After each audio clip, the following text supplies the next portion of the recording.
up in an environment where I learned how to manage, and specifically through authority. I certainly did not value people. Basically, people were just there to do what I needed them to do so that I could hit the numbers I wanted to hit, and I was successful from a standpoint of being promoted. Today, I'm excited to welcome Jamie Parker back to the show. Now, Jamie has been on the podcast several times, so rather than name off all the different episodes, I'm going to point you to the show notes for this particular episode, which will be at episode 245. Well, during the episode, Jamie and I explore how she coaches leaders through a specific transition. Now, once you listen to the full thing, you'll understand what I mean by that. Now, Jamie also introduces what she calls the 5C model. Now, Jamie is one of my all-time favorite lean thinkers, and I always enjoy chatting with her. Now, show notes for this particular episode can be found over at gembapodcast.com. Just look for episode 245. Again, gembapodcast.com, and look for episode 245. Okay, enough from me. Let's get to the show. Jamie Parker, welcome back to the show. Thank you, Ron. I'm so excited to be here. Yeah. So I had a good conference? Yeah, it's been a great conference. Yeah, I said, I talked to some AME folks. I said yesterday, this is the second day here for folks listening, probably one of my favorite AME days ever. You know, the energy was super good. I mean, I think doing this podcast has been pretty epic. Yeah. I mean, Mike Rother interviewed me. I mean, how does that even happen? You know what I mean? Did you go write in your diary? Something like that. Guess what happened today? I mean, yeah, the guy that started off my career from his books is, you know. I met my hero. I was interviewed by my hero. I mean, really, it was. It's just crazy. Yeah, that's wonderful. And then cocktail party. Cocktail party. Now, was have you fantastic. been to every cocktail party that we've done? So Jacksonville would have been my first one. Yeah. It was that your first cocktail party? That was our first one. Then yes, I have been to all of them. Yeah. I guess I make the circuit. Yeah. of Gimba Academy AME cocktail parties. Oh my gosh, that was so much fun. So much fun. Everybody listening, next year is in Chicago, so go ahead and sign up now. Well, and I'll tell you, I think I told you this last night, is, your cocktail party is one of my favorite parts of this conference because it really is more of a community, and it takes it from the 1,500 people, bringing it down to the smaller, however few hundred. I don't know how many people ended up coming. Yeah, we thought about 350 is kind of what the estimates are right now. And so you've got a smaller group, but it's also some of the same people who've been on the podcast, who have done webinars, who have maybe you are clients of yours, and so now you have this shared experience. Yeah. And so it just takes it from this big conference that can sometimes feel a little overwhelming. Yeah. Who do I talk to? Where do I go? What do I say? Yeah. Down to something that just feels like community. Yeah. And so I love it. Yeah. One of my favorite things of the week for sure. Yes. Awesome. Thank you. All right. Well, let's jump right into Jamie. You know the drill. You've been on several times, so you like to start with a quote. So do you have one? Yeah, so I will share a quote that's been really meaningful for me recently, particularly with some of the work that I've been doing with leaders, and that is a quote from Matt Wyatt, who actually works at Barry Waymiller Leadership Institute. So he teaches there, and so something that he shared with me is that trust is a generative act. You have to give it to receive it. And so that really stands out to me when I'm working with leaders in particular, because if you go onto Google and Google quotes about trust, you get quote after quote after quote about earning trust, and trust needs to be earned. And then once you lose it, it's gone, right? And so it just has this connotation that it's really difficult to get, and there's a lot of burden on me to earn it from you. And not lose it. And then not lose it, and then I got to keep it. Yeah. And so it just feels like there's a lot of pressure when you're thinking about leadership, though, and particularly in lean and respect for people. Yeah. Like that doesn't feel good to me when we think about trust, right? Like that doesn't feel good at all. Yeah. And so this idea that trust is a generative act, and so as a leader, we give it first. We don't wait for someone to earn it from us. Yeah. That's just really meaningful. Yeah, that's awesome. That's awesome. All right. So, Jamie, for the folks who don't know who you are or haven't listened to previous episodes, give us a little bit about background, how you first came to learn about continuous improvement. Tell us about maybe your kind of corporate career and then what you've transitioned to last few years here. Yeah, I would love to. So I would tell you, Ron, and all of your listeners, I am a recovering command and control manager. Okay. I grew up in an environment where I learned how to manage, and specifically through authority. Yeah. I certainly did not value people. It was, basically people were just there to do what I needed them to do so that I could hit the numbers I wanted to hit. Yeah. And I was successful from a standpoint of being promoted. I don't think I would consider myself successful today if I thought about what happened and how I treated people. Yeah. And so that was what started my management career, the way I was leading initially. And when I was really introduced to Lean initially about 7 or 8 years ago, it was that tool stuff. It was a lot of tool focus, and things just weren't really sticking. We were getting improvement, but it was hard. We were muscling through. Yeah. And that's when I really started digging in to try and figure out why. And at the same time that was happening, I was going through a personal leadership transformation, kind of having this, quarter life crisis and like, what is my purpose? And realizing how much impact I was having with people in my span of care. Yeah. And so I was digging in heavy on the leadership side and the respect for people side, and this kind of the servant component. And through that, I went through a leadership transformation myself, and then realized that was the piece missing in our Lean transformation. Talk about that transformation, your transformation. So for me, I will tell you that Simon Sinek had a big part in it, because at the Jacksonville AME, he was the closing keynote. Yeah.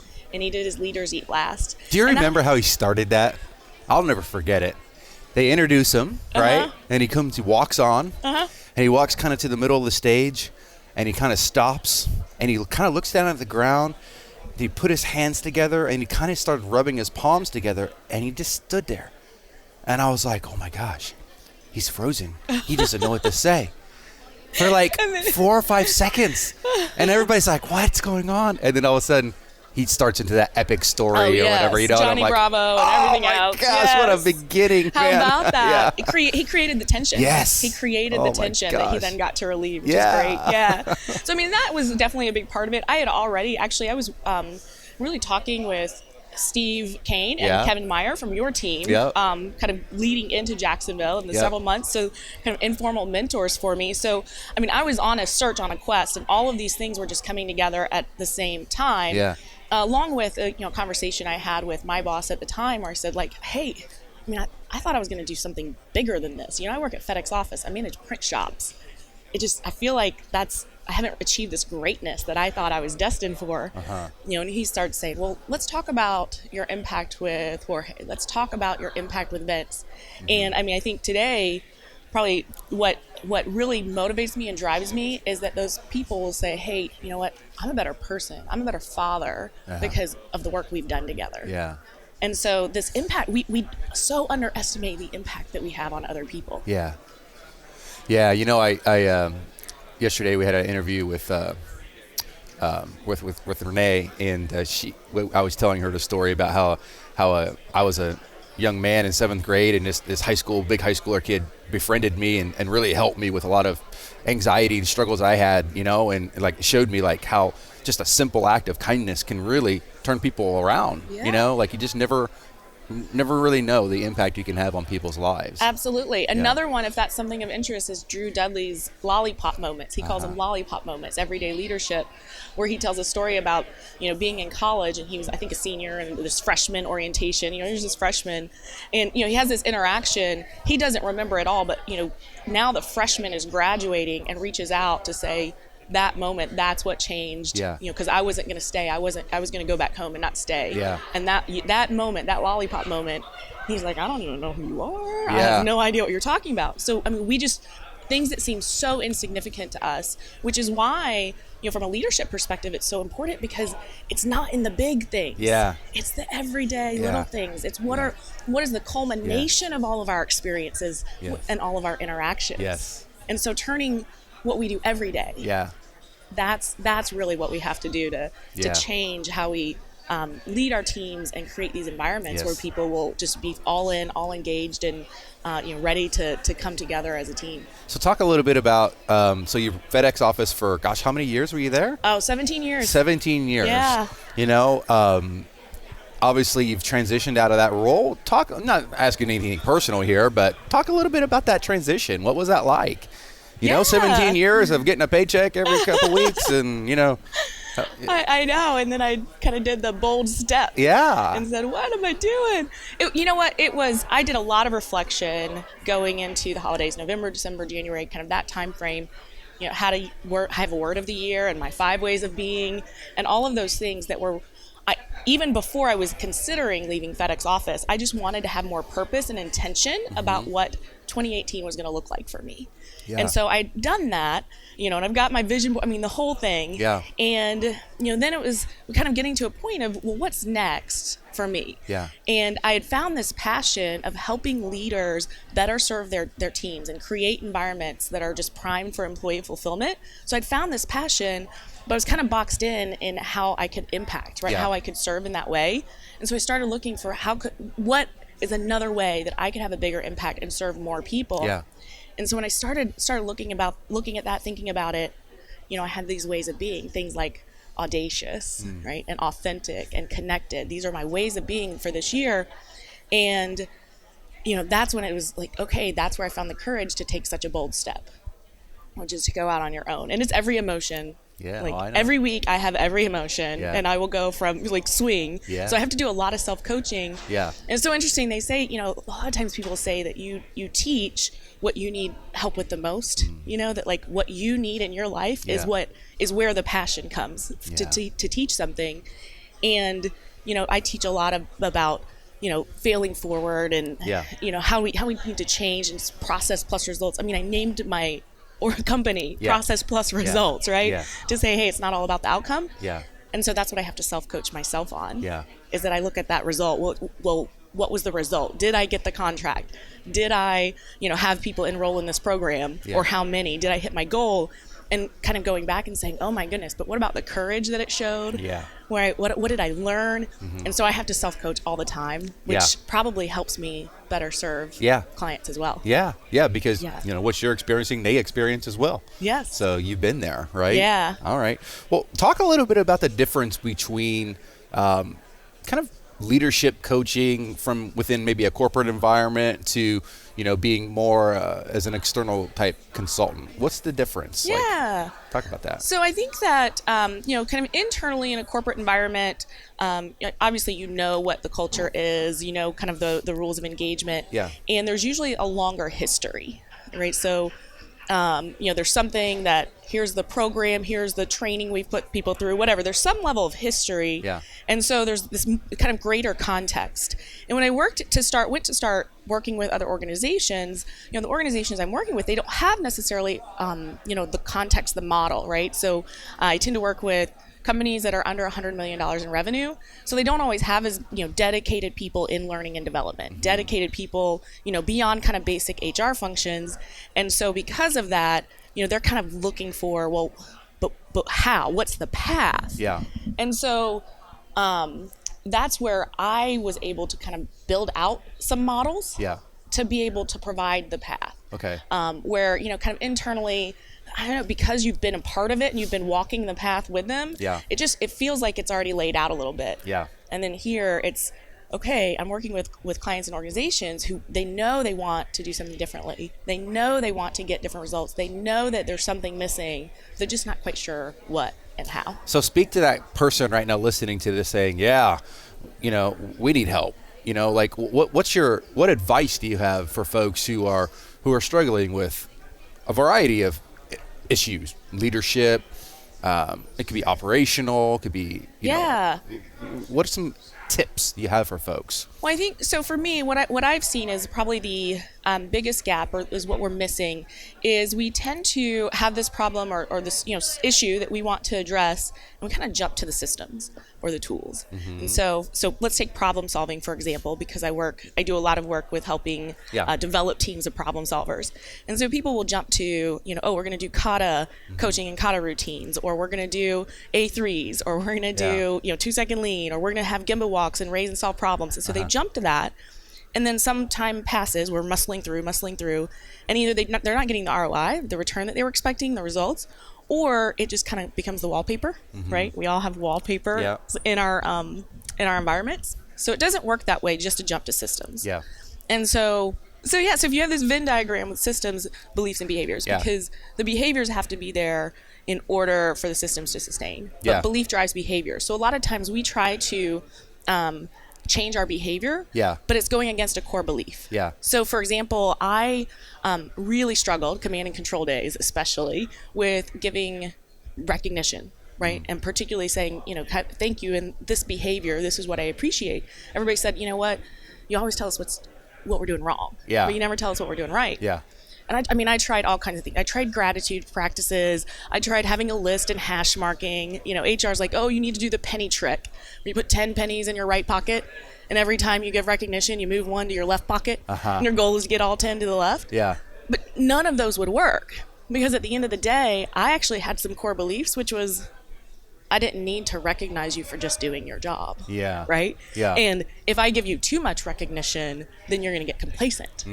Or the best way to solve a problem is to close the gap. So what we need to talk about is the gap. Yeah. Right? So these were just kind of beliefs that I held. Yeah.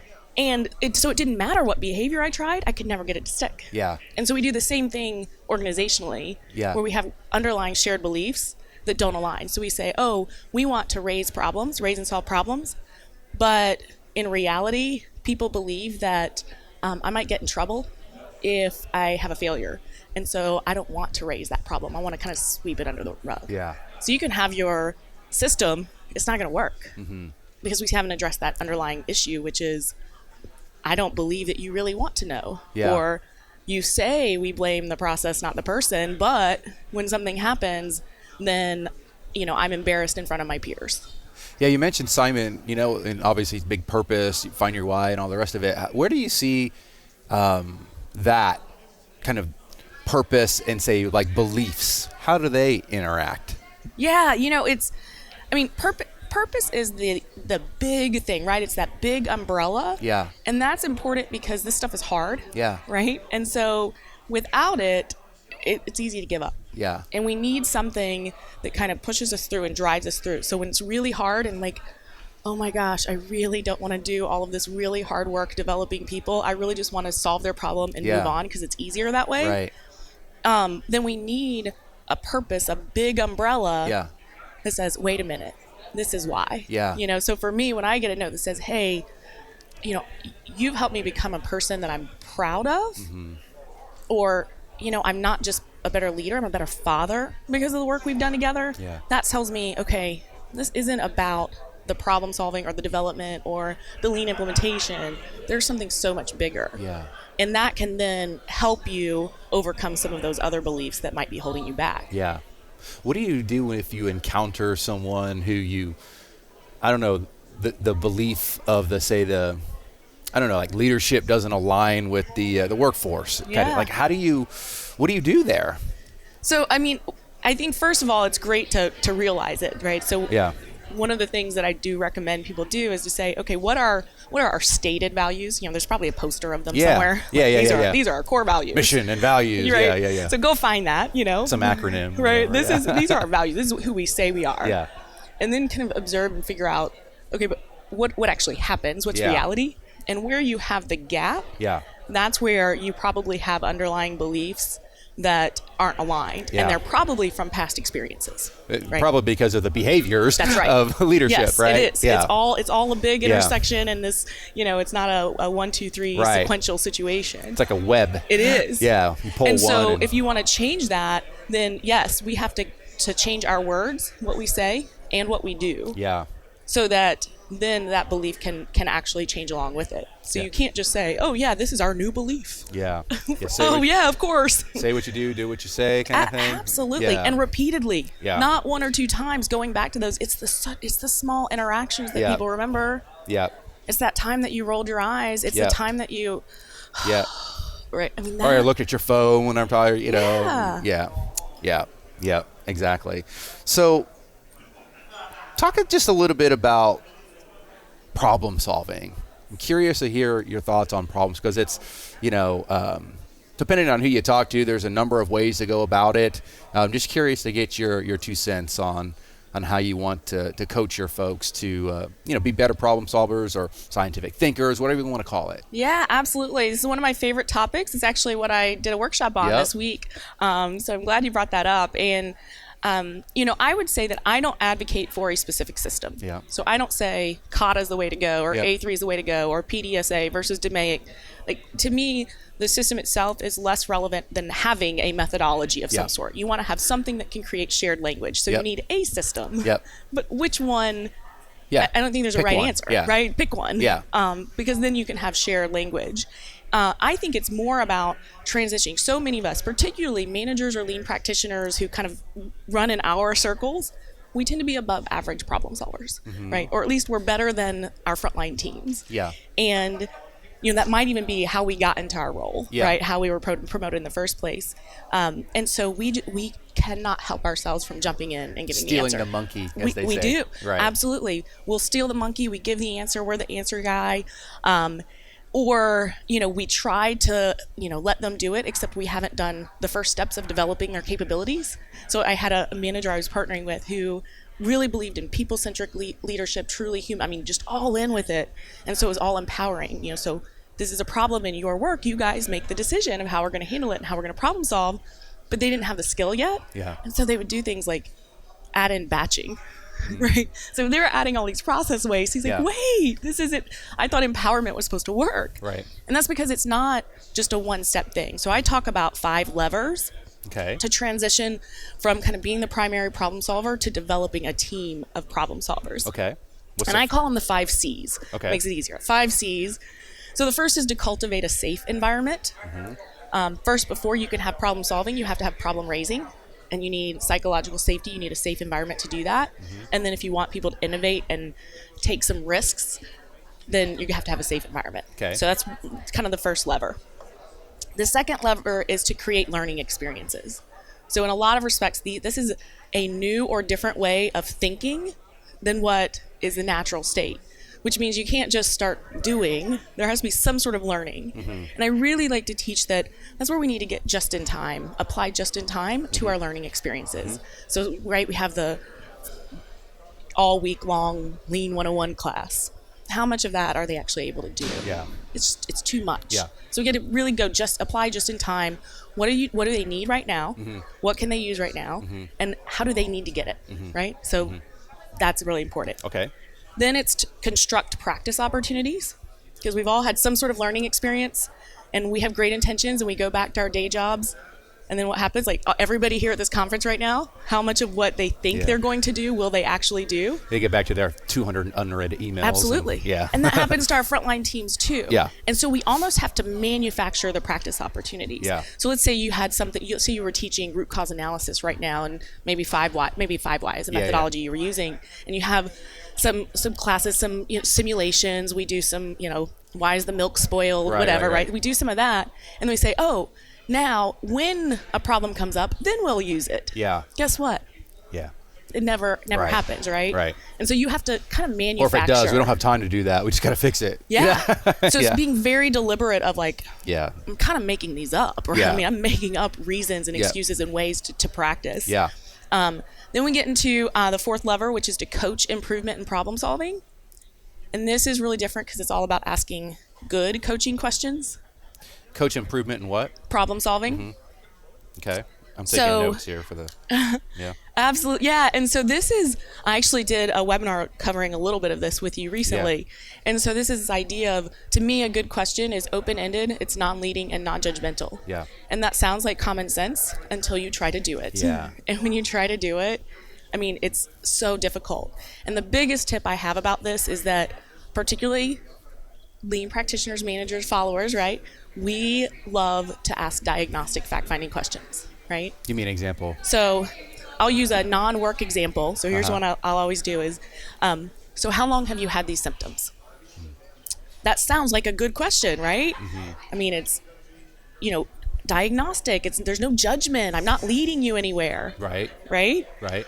Challenge is twofold. First of all, there's context. So going back to all those experiences we've talked about, when my mom asks me that question, she is not asking me how long I've had those symptoms. She's asking me, why haven't you gone to the doctor yet? Right? She's Southern. She does it really nicely, but that's what she's doing. Yeah. So there's context. So sometimes our past experiences with our teams says they interpret. It's not about what your intent is. It's about their perception of your intent. Yeah. The second thing is when I do go to the doctor and the doctor asks me that question, am I offended?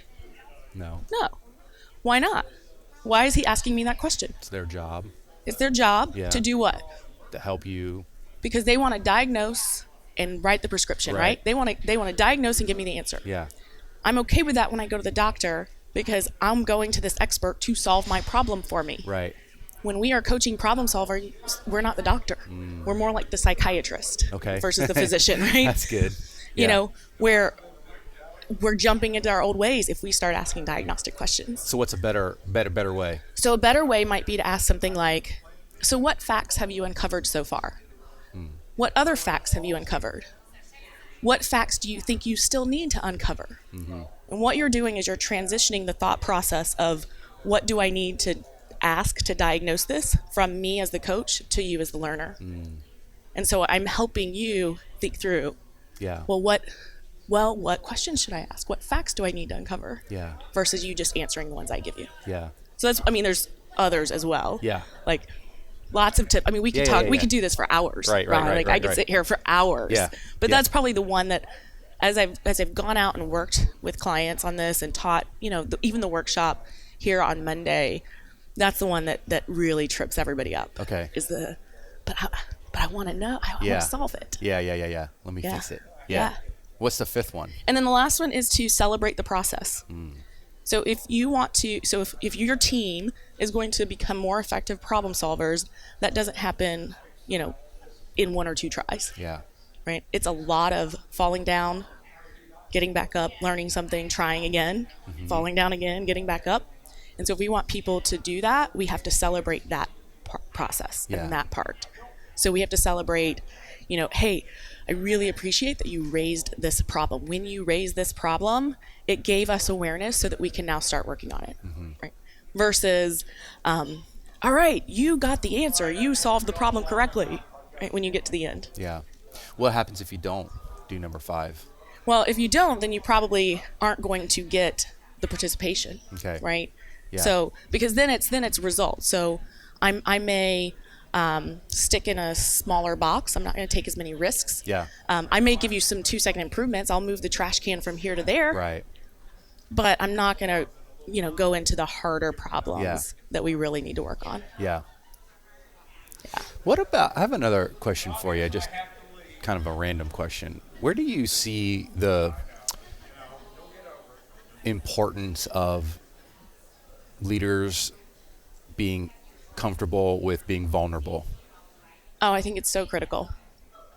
So critical because it comes back to the trust situation, right? Is that there's something about connection, and connection requires me being vulnerable, but then it also requires me really listening from a place of empathy and not from a place of, kind of let me jump in, right? So have you seen the, it's not about the nail video? Right? This is kind of classic what I think about from the listening perspective with empathy, when we think about empathy. But, we're asking people to do really hard things, new things, and I need to show them that I mess up too, right? And so I actually encourage you to be very transparent. And so if you're going to start doing some of these activities, to go and tell your team, hey, I'm learning a new coaching skill, and I'm probably going to fall down and mess up a lot. I'm always going to tell you when we're coaching problem solving versus, just kind of starting to do it and asking you all these questions, and now you're irritated because I keep asking you, what about this, right? Whatever. So I just think that the more transparency, it gives more clarity, right? And so now I don't have to wonder, well, which Ron am I getting today? Which Ron is showing up now? I don't have to, because you're telling me. Here's what I'm doing. I talk about setting your intention. When I interact with you right now, is it because I want to coach you? Is it because I want to connect and I really want to listen with empathy? Am I coming to teach you something? Am I coming to direct you? I need to direct you. All of those things are fine. There are times that we do need to direct. There are times that we need to give both correcting and reinforcing feedback, which is telling. But what happens is we kind of mix them all up Yeah. And so then the team members are left being confused. Yeah. And so now it's like I don't know. Yeah. I don't know how to react or what I'm supposed to do, or now I don't trust you Yeah. because I don't know what you're trying to get from me right now. Yeah. So what do you, so we're here at AME right now in San Diego, next year Chicago. What do you think, and then I think after Chicago, I think it's Toronto, I think after that. So let's fast forward to Toronto. Okay. We're standing at the Gambling Academy booth doing a podcast, and we're reflecting on the last few years. What do you think is going to happen with this lean movement of ours? Where do you see it going? So I think that, so we kind of had this tools thing, and then we got into culture and people, right? Yeah. It's people and culture. And it felt a little bit like a pendulum, Yeah. right? Like Yeah. we get kind of from here to there, Yep. swinging from one side to the next. So for me, what I see is that I think that our continuous improvement practitioners and the lean office and all of those folks probably need to transition to being less about projects and process improvement and more about leadership coaching. So if you think about how do we really get this movement to have a greater, bigger impact and more value in our organizations, it comes down to the people who are the leaders and the managers kind of in the field or in your operations or in your accounting department, whatever it is that you do. It's those people that have the most interaction and impact with the people that do the work, right? So the people the frontline teams that are doing the work every day.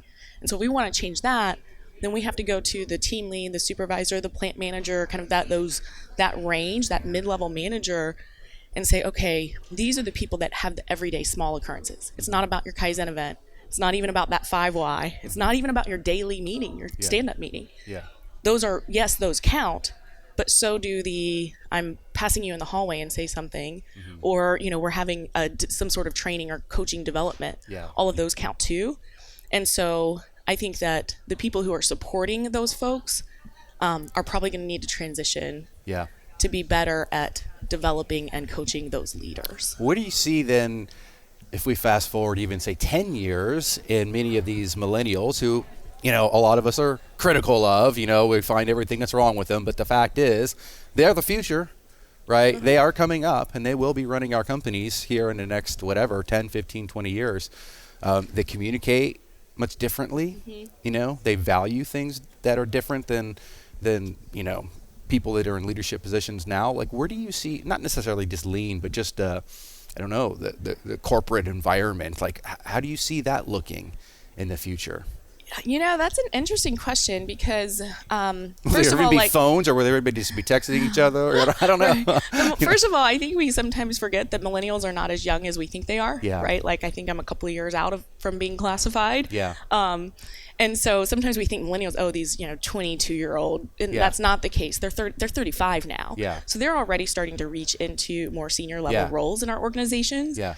And I think that there's a really great opportunity as you kind of have this changing of the guard, and as maybe, right, so let me back up for a second. I think you've probably heard more than once somebody say, this is all great, but my CEO doesn't do lean or doesn't like continuous improvement, or right, they're the results only traditional. Yeah. So I mean, that's probably the thing I hear the most. If Yeah. I come to a conference, the number one thing people are going to say is, well, but how do I get my executive team on board? Right? Yeah. So that's the changing of the guard. As those folks start to retire, and we have people who kind of come up with being more willing to take risks, kind of really being open to more open to change, almost wanting change, and also being more purpose-driven in general. And I think as that changing of the guard happens, it's going to do two things. One is really create an opportunity for more than just a casual shift in how our organizations operate, right? Like, I think the shift could be pretty radical. And then second, we also have the opportunity to see where those gaps really are, because there are some really awesome strengths that come with, being risk takers and, purpose driven and all of that. But then there are always gaps that come too. And I think those are going to kind of be highlighted a little bit more.